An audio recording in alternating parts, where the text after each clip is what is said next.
All right, last one for me. Have you heard of a company called Jetpack Aviation? Well, you have now. No. This is coming via TechCrunch. This company just raised $2 million to build the prototype of a flying motorcycle. Would you look at that? We got Kirk's attention. He turned his head sideways. He turned his head sideways when he saw that. They got, I mean, this is obviously a rendering. It's not real video. Well, some of it might be real video. The actual helicopter shot, probably real video. And then a dude is composited in on his motorcycle that's flying. That is downtown Los Angeles. And the man is basically riding a flying Sea-Doo to work. This looks like a Avengers movie or something. Yeah, no. They want to build that thing in real life. Yeah. The startup Jetpack Aviation is actually backed by Y Combinator as well. So they got some heavy hitters. Yeah.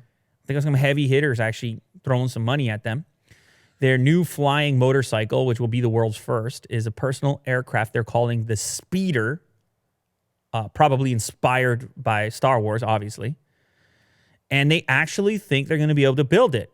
Now, there's been some development in what are called VTOL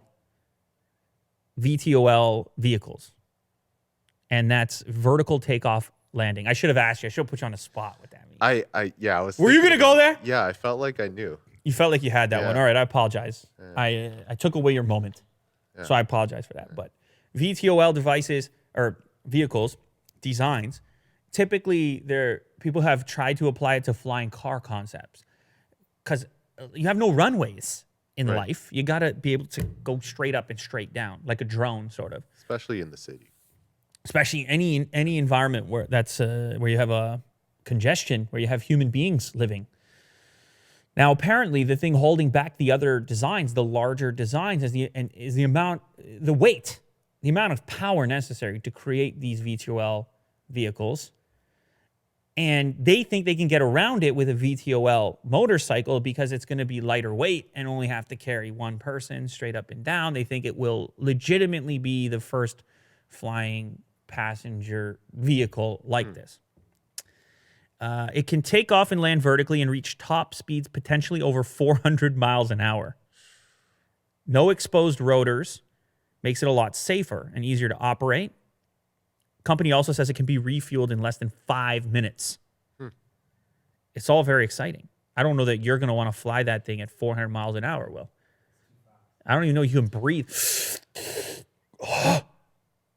But I don't even think you have to. In LA traffic, I think that's why they showed it off in LA as well. The dude's just floating over top the traffic in the video. Video's cool to see. Yeah, very cool. He's just floating over top the traffic, as you would in LA if you had this thing.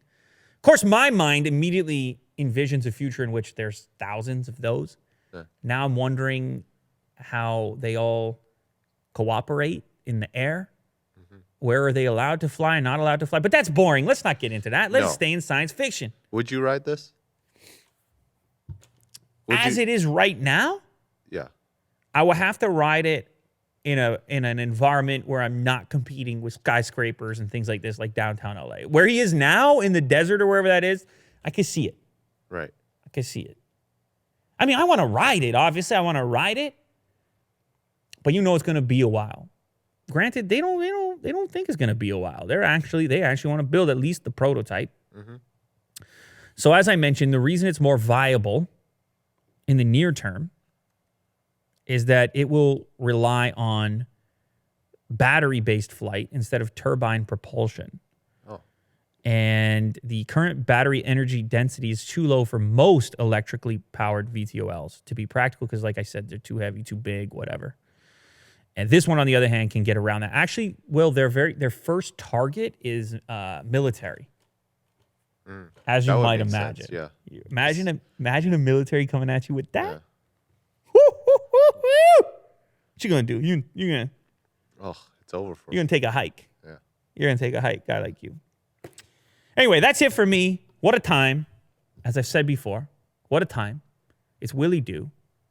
Willie Doo's in the house. Yeah. Willie Doo with the red light. Willie Doo on the laptop. Yeah. Willie Doo in 2019. You're a cozy guy these days, am I right? For the most part, now, yeah. We're getting a lot of snow up here. It's nice to cozy, hunker down. I know you told me before the episode you wanted a moment at the end of the show just to address the people. You had a real strong message today. So Yeah, I'm going to let you have this moment right here. I'm going to carve out some time for you here. So you can I'm glad. Thank you. so you can I address the people appreciate and it. just get it off your chest, whatever it was you were discussing earlier. I just want to give a shout out to the people working on the backgrounds here. One of them is Fotis, and the other is Harry Stranger. So shout out to them. If you have any artwork to submit, you can submit them at will@lulater.com. And I think the resolution's 12,800 by 3,200.